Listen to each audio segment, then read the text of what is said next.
Jim Rohn used to say to me, Tony, he said, listen to me. What happens if your best friend puts sugar in your coffee? Or see, better yet, what if your worst enemy puts sugar in your coffee? What's going to happen? I said, you have sweet coffee. He said, what if your family member, your closest friend, somebody you love, by accident, drops one drop of strychnine in your coffee? I said, you'd be dead. He goes, that's right. Life is sugar and strychnine, and watch your coffee.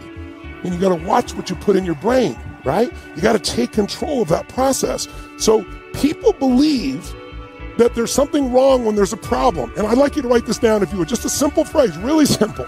And that's this. Your biggest problem is you think you shouldn't have one.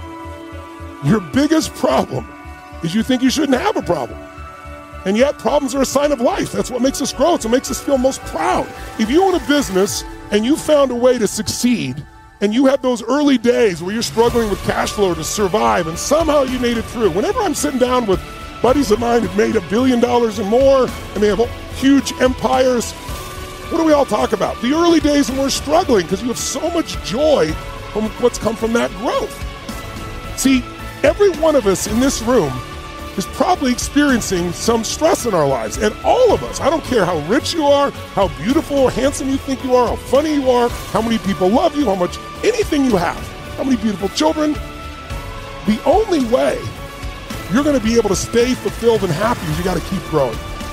We grow or we die. I'm sure you've seen so many beautiful souls who have taken their life, people you may have really enjoyed. Think of some of the comedians you know that have taken their own life, committed suicide. Think of designers that have done this. Anthony Bourdain, the guy on CNN, took his life. This beautiful man. Because when people stop growing, we stop having something new to give. And we have nothing new to give, we feel like our life is meaningless. So if you and I are going to change all this, we got to say problems are gifts, and my job is crush those problems, learn from those problems, and expand. How many of you right now in this room, this virtual room of ours around the world, how many of you can think of something that happened years ago that was horrible? You'd never want to go through it again if you could avoid it. You wouldn't want anybody you care about to go through it again. And yet, looking back on it now, 3, 4, 5, 10 years back, you see the grace in it. You see that it made you so much stronger and it's made your life richer, even though you hated it. Or it made you care more because you had so much pain for it. How many can think of something like this that at the time was horrible, but now you see the grace of it here? Say I. Say I. Then don't wait. What if you developed a new belief? What if your new belief is life is always happening for me instead of to me? Because what we're going to talk about this morning a little bit, this afternoon here, is the story of your life for many of you is a trap. Because the human mind tends to look for things that are the most painful because it wants to avoid it, and so we tend to remember that. You know, there's a difference between what we call the remembering self and the experiencing self. A Nobel Prize winner made this distinction.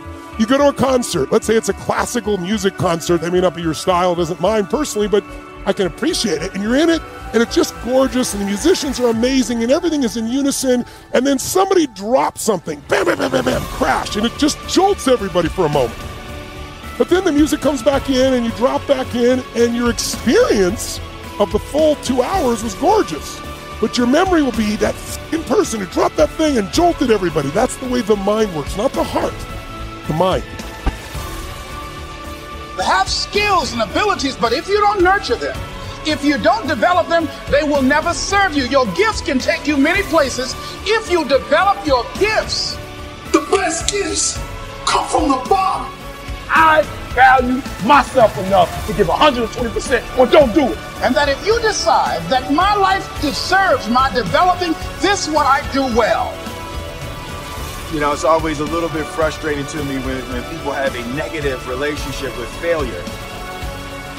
Fail early, fail often, fail forward. You're here right now at this moment because tomorrow you want to be somebody greater than the person you are today. You see yourself succeeding, you have a vision, you have a dream. Congratulations. You're already 10 steps ahead of 95% of the world. There is nothing as powerful as a changed mind. You can change your hair, your clothing, your address, your spouse, your residence. But if you don't change your mind, the same experience will perpetuate itself over and over again, because everything outwardly changed, but nothing inwardly changed.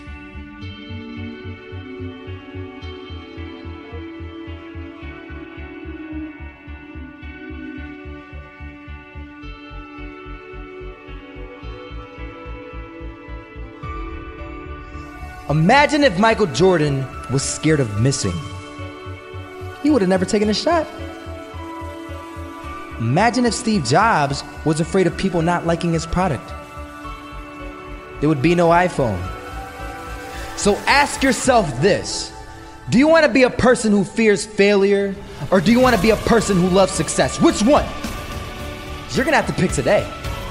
And I'll tell you one thing: one is a failure and one is a success.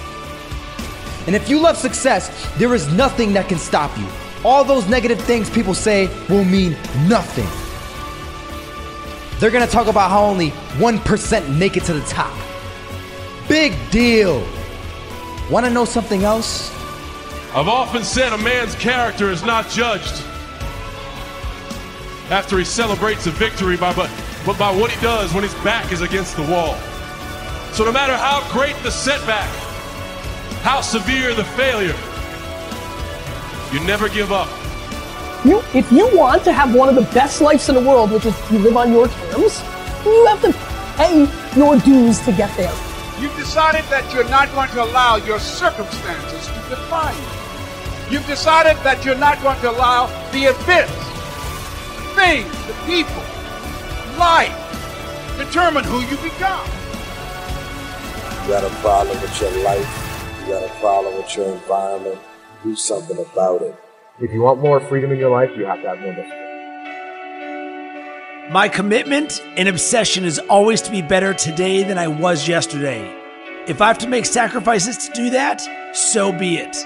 If I have to tell that person I can't go out drinking with him anymore, so be it. Because that's not what I value. This information is going to change your life forever. Like, if you've been here, this information is going to change your life. Find out who you are. Find out what your purpose is in life.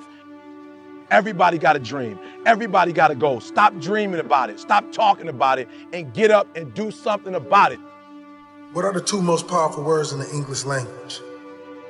The two most powerful words in the English language are I am. Because what comes after I am will shape your life.